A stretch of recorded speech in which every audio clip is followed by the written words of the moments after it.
Hey, remember a few weeks ago when I debated the friendly representative from the Canadian Federation of Independent Business? We were talking about the temporary foreign workers program. Now, I disagreed with her on most things, but she was right on one big thing. The temporary foreign workers program is not the biggest problem in the country. Now, 364,000 foreign workers coming to work in restaurants and gas stations is absolutely displacing thousands of local Canadians, especially teenagers, who need that first job in food service or retail.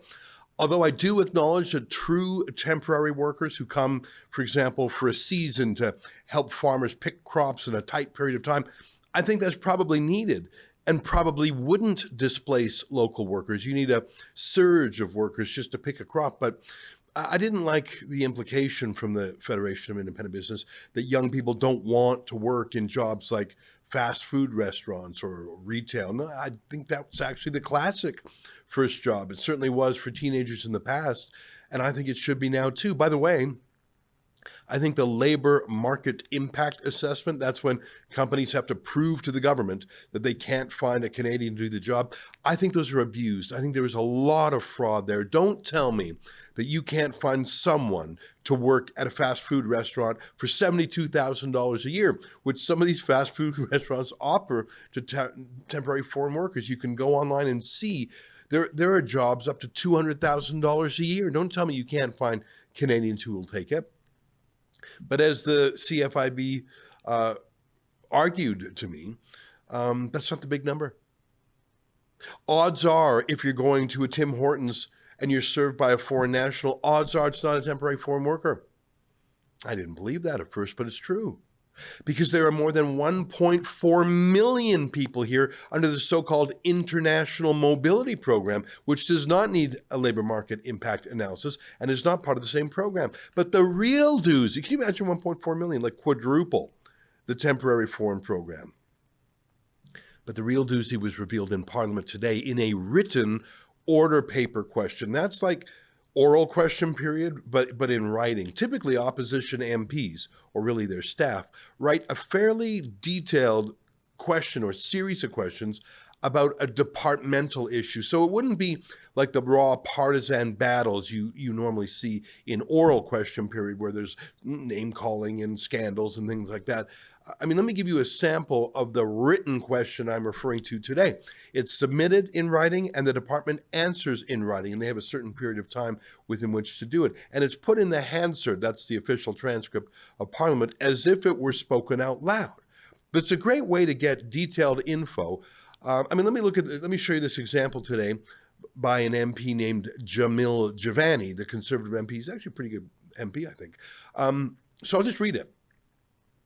With regard to Immigration, Refugees and Citizenship Canada, IRCC, that's the name of the department, in the 2024-2025 fiscal year, A, how much was spent administering the student visa program in total and broken down by type of expense?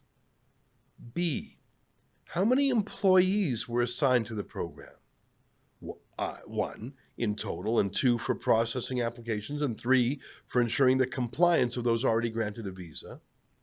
C, how many student visas were active? And D, how many student visas were revoked, broken down by reason of revocation? That's a pretty technical set of questions, right? I mean, that's not the kind of thing that a cabinet minister would likely have at the tip of their tongue if you asked it to him out of the blue. So it's written down, and so is the reply. And you can imagine that's a pretty meaty set of questions. I'm not going to answer all of those. I'm just going to focus on one part of it. But like these oral questions, written questions, would you agree with me? They're pretty useful. And they're answered by the department staff. Now, they're put through a political vet. Like, they're not going to do anything to embarrass the minister, probably. Now, I'm going to skip most of those details and focus on the huge, shocking figure. Just how many foreign students are in Canada. So here's the answer from today's Hansard, from the written answer to the written question. I'll just read the key part of it since there's a lot of other detail. So this was submitted by Peter Fragiskatos, who is the Parliamentary Secretary to the Ministry of Immigration, Refugees and Citizenship. He's a Liberal, of course. And I quote, The total number of unique individuals who held a valid study permit on any date over the course of the time period at any point in time between April 1st, 2024 and March 31st, 2025, there were approximately 1,317,680 persons who held a study permit, including extensions. So you got more than a third of a million temporary foreign workers. And you got 1.4 million other foreign workers, those international mobility workers. But then you've got 1.3 million students. I think these are all different. But here's the thing, those students are also allowed to work. By the way, I checked, there's only about 1.7 million Canadian citizens and permanent residents in university and college to begin with. So 1.3, almost 1.4 million foreigners in our colleges compared to 1.7 million Canadians. It's almost a majority. So almost half of our universities and colleges are foreign nationals. That is nuts. Is that what you pay your taxes for? So universities can educate the world rather than Canadians? Did you have a Canadian kid who couldn't get into college maybe, couldn't match the tuition, couldn't get the marks, pushed aside by a foreign national instead? Now, of course, a lot of those, let's be obvious and honest, they're going to fake schools called diploma mills, where really you're just buying a diploma. I think that's pretty obvious. They're not actually selling you tuition, these schools, and it's not even the degree you're after. They're selling immigration. Just like there's some fake companies that are hiring foreign nationals, they're not actually really hiring them. They're not actually working there. Foreigners pay those companies to be hired at a fake company, pay 10 grand, 15 grand, 20 grand, just to say they have a job. But really, the job didn't pay them. They paid the job as a crooked way to get into the country. Do you understand what I'm saying? Like, we think, okay, get a job, you work for the company, they pay you for your work. But that's because we're here already. How many people from foreign countries pay, I don't know if they pay Tim Hortons, I don't know if they're in on it. I'll pay you $20,000 to hire me. And you don't actually have to hire me. I just want to say I work for you so I can get into the country. It's scams on top of scams. That's why we've suddenly had millions of people walking our streets who are not from here, who we don't know who they are.